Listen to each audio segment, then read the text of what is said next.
Dark Place by Keethroolz. Stop. Stop. Please stop.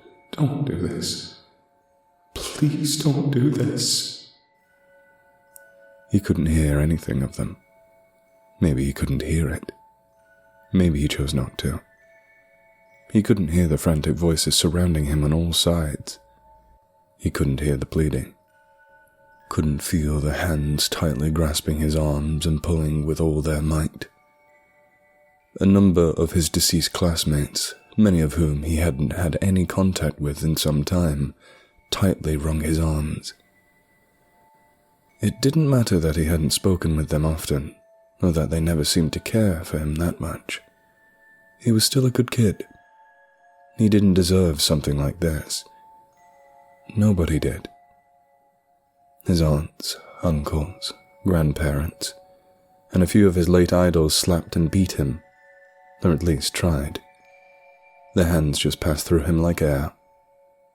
He might feel a bit of a draft, but nothing more.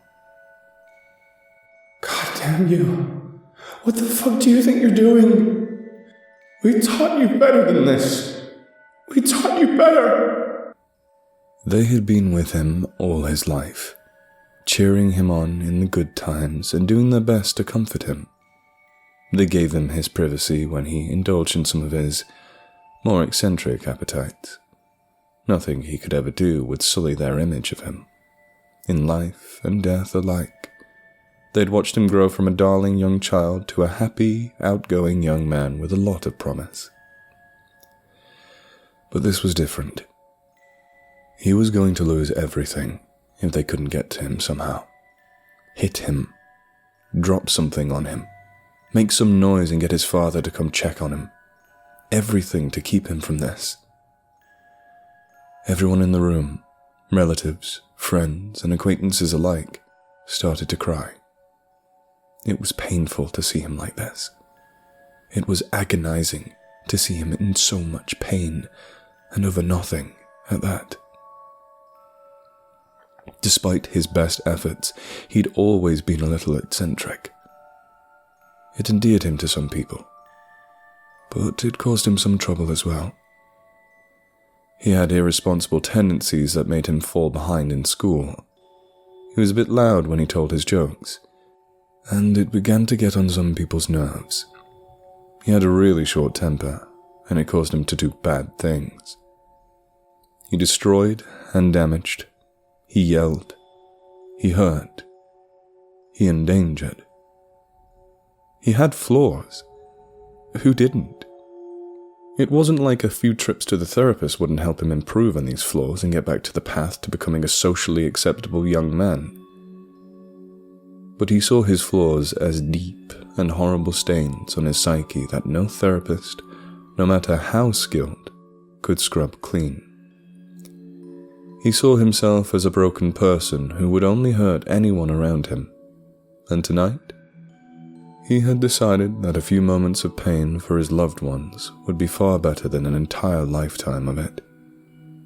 He decided that another troubled kid throwing his life away would be far better than another wife-beater or a serial murderer in the world. Poor, stupid, naive kid. If only he knew what he would have become. If only he could see where he was going. The pleading became more tearful and frantic as he fought to stifle his animalistic sobbing long enough to tear open numerous packets of sleep pills.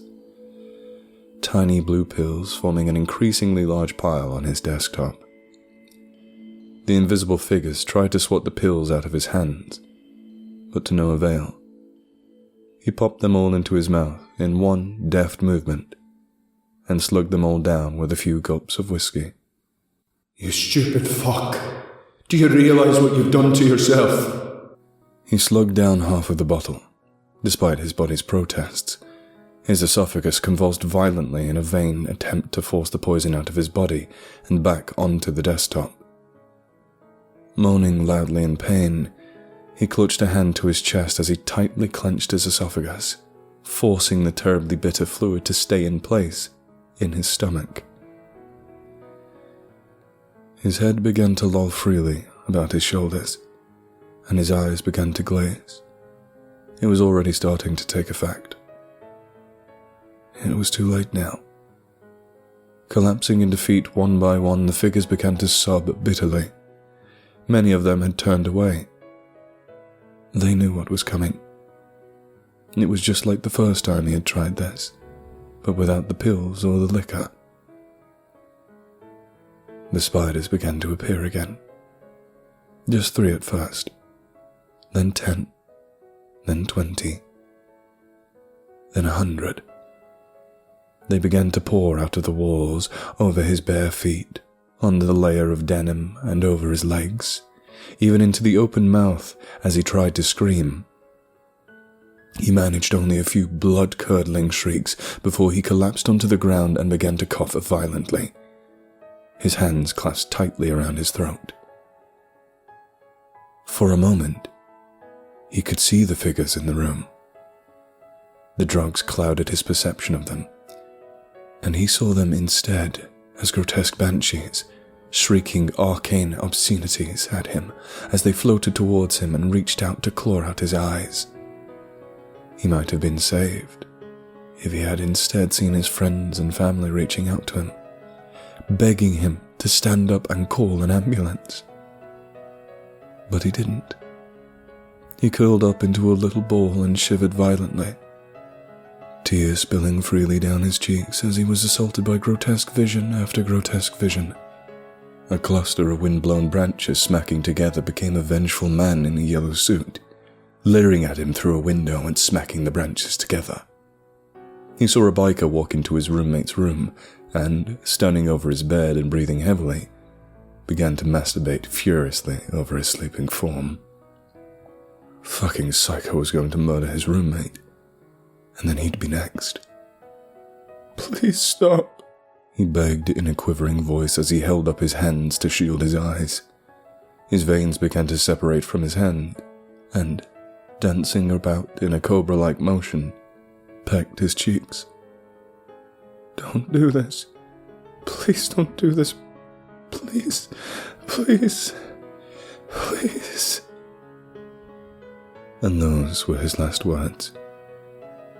His eyes rolled up into his head, and his body went limp, skin flushing a bright red, and giving away the cause of death. Heads hung and faces buried in their hands. Those closest to him slowly drifted through the portal to return home. He promised he'd meet them all someday, but now he'd never get the chance.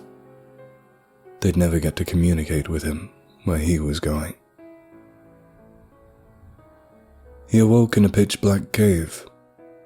He could only tell so because his head smacked against the walls and his feet shifted the silt beneath him. A few cries for help with no answer, then a horrible, familiar scuttling, and he was up to his neck in spiders, all of which began to furiously bite him all over. You see, Lucifer is not a maniacal, hand-wringing tempter of souls, as he's completely made out to be in kitschy popular culture. Remember that Lucifer was not granted his power. He was punished with it for his arrogance, for bragging to his creator and brothers about how righteous and beautiful he was. He was given the one terrible intern job none of the other angels would accept.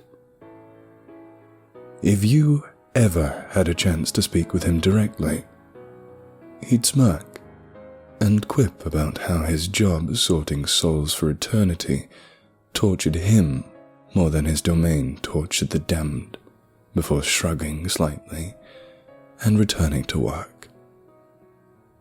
Satan can't open the door to hell. If he could, he would have run away a long time ago. Only you can open the door to hell. And by the time you do, it's already too late to turn back.